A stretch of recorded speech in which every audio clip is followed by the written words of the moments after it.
Hai sahabat YKB, jumpa lagi dalam acara Geku Giku di kanal YouTube YKB GKI TV bersama saya, Ripka, tim aktivitas Sekolah Minggu GKI Kepaduri. Geku Giku terus menyapa papa mama yang mempunyai anak usia sekolah minggu. Selain menyajikan alternatif aktivitas orang tua dan anak yang sesuai dengan topik sekolah minggu dari Bina Warga, kami juga menyediakan bonus berupa tips parenting. Terus ikuti ya Geku Giku dalam channel YKB GKI TV, program Geku Giku, Gerejaku Kirangkanku. Papa Mama penting sekali mengajak anak-anak beraktivitas setelah selesai ibadah sekolah minggu. Melalui aktivitas, firman Tuhan dapat lebih dimantapkan lagi di hati anak-anak.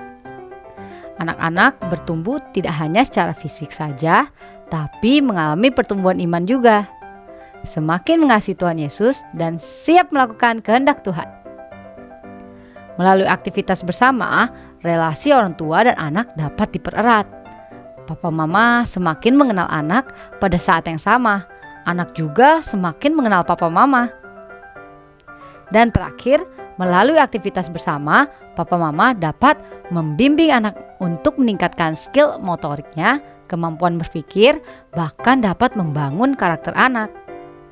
Membimbing anak melalui aktivitas bersama tentu akan lebih menyenangkan ketimbang hanya melalui pengajaran verbal saja. Yuk Papa Mama, kita ajak anak-anak untuk beraktivitas bersama sekolah minggu online di rumah. Geku Giku mau kasih alternatif aktivitas bersama anak. Tapi sebelumnya kita lihat dulu tips parenting berikut ini, yang dalam episode kali ini disampaikan oleh Pendeta Alianus Larosa. Pak Alianus, silakan. Terima kasih Kak Ripka. Papa Mama, tips parenting kali ini berkaitan dengan marah. Marah itu adalah bagian dari emosi. Dan semua emosi itu sesungguhnya baik, termasuk emosi marah. Karena emosi bersifat spontan, alamiah, dan bertugas untuk melindungi manusia. Semua emosi itu baik dan bermanfaat ketika emosi itu disadari dan terkendali. Berikut tips untuk Papa Mama ketika sedang merasakan marah. Tips pertama, menyadari bahwa emosi marah itu berasal dari dalam diri kita dan bukan dari sekitar kita, bukan dari orang lain, juga bukan berasal dari anak kita. Memang bisa jadi perasaan marah itu timbul ketika anak menumpahkan susu misalnya. Meskipun demikian, marah itu bukan berasal dari susu yang tumpah itu. Sadarilah bahwa emosi marah berasal dari dalam diri kita. Mungkin karena kita lelah, telah membersihkan rumah begitu rupa. Mungkin juga diri kita memiliki harapan bahwa anak harus melakukan hal-hal dengan benar. Mungkin juga karena kita merasa tidak dihargai oleh anak.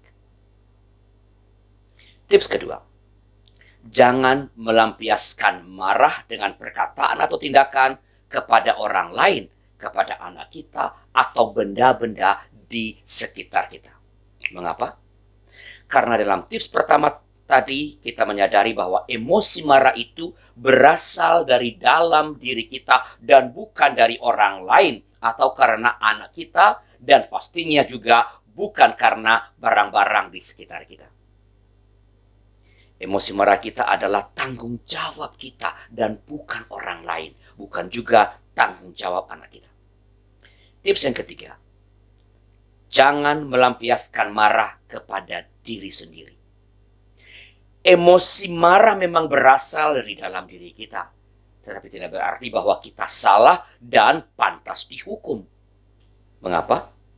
Karena setiap emosi itu baik dan bertugas untuk melindungi kita. Emosi marah yang kita rasakan adalah cara tubuh kita untuk menginformasikan tentang apa yang sedang terjadi di dalam diri kita. Mungkin diri kita merasa lelah, atau mungkin harapan tertentu, atau mungkin kita merasa tidak dihargai, atau mungkin dulu kita pernah mengalami hal yang tidak menyenangkan. Tips keempat, berhitung 90 detik. Berdasarkan penelitian menghitung 90 detik akan membuat kita dapat berpikir sehat. Dan ketika berpikir sehat, kita dapat memilih respons yang sehat juga atas marah yang kita rasakan.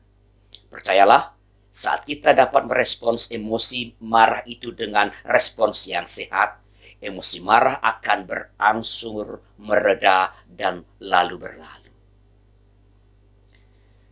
Nah, kalau papa mama punya pengalaman mengenai respons yang sehat ketika sedang marah, boleh cerita di kolom komentar di bawah ini ya. Atau punya permintaan untuk tips parenting yang lain, silakan juga tulis di kolom komentar. Demikianlah tips parenting hari ini. Sekarang kita kembali kepada Kak Ripka yang akan menyampaikan aktivitas bersama anak. Kak Ripka, silakan. Terima kasih Pak Alianus. Pak Mama, sekarang waktunya beraktivitas bersama anak. Geku-Giku mau kasih alternatif aktivitas bersama anak. Aktivitasnya adalah Geku-Giku. Di sekolah minggu, anak-anak belajar tentang Tuhan Yesus menyembuhkan seorang pengemis buta.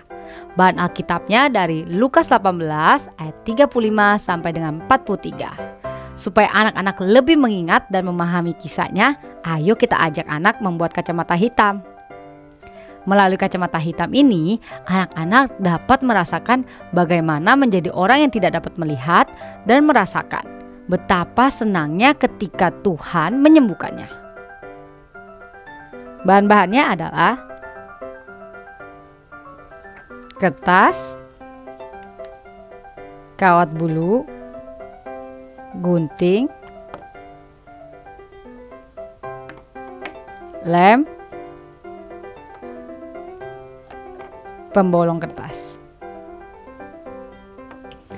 Cara membuatnya, ambil kertas hitam, lalu kita lipat.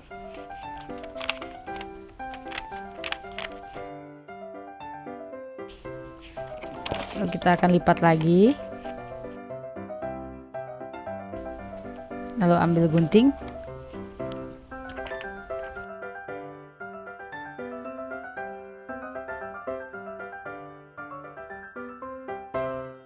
Setelah itu kita lipat.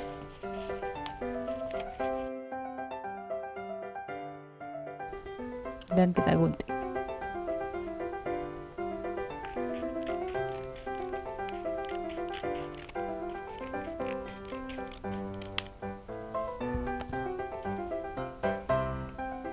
Seperti ini. Lalu kita akan ambil pembolong.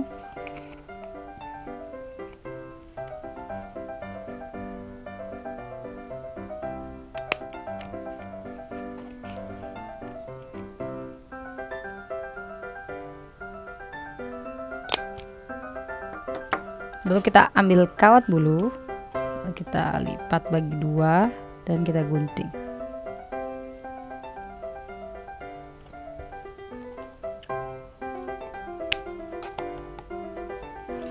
Sebelum itu kita bisa lem dulu bagian kacamata.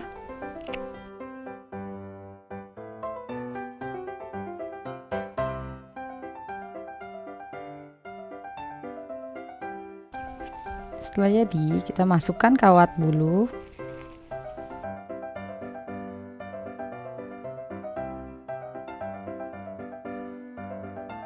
Lalu kita ikat.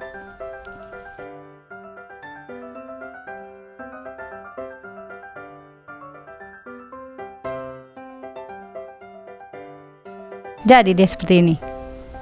Setelah saya membuat kacamata hitam ini, ajak anak untuk memakainya. Supaya lebih seru lagi, ajak anak bermain tebak-tebakan menggunakan kacamata hitam ini. Misalnya, ajak anak menebak beberapa benda yang ada di sekitar rumah. Usahakan benda yang bentuknya mirip. Misalnya, kacang hijau, jagung,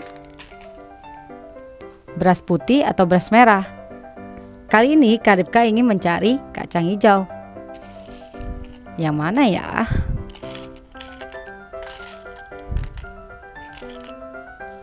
Wah, ternyata susah juga loh kalau kita tidak bisa melihat. Kalau Papa Mama senang dengan program ini, bisa klik gambar jempolnya. Dan jangan lupa subscribe YKB GKI TV, klik gambar loncengnya supaya Papa Mama tidak ketinggalan program Geku-Geku selanjutnya. Dengan alternatif aktivitas minggu dan tips-tips parenting yang lebih seru lagi. Sampai jumpa di Geku-Geku selanjutnya. Geku-Geku, gerejaku, girangkanku. Dah.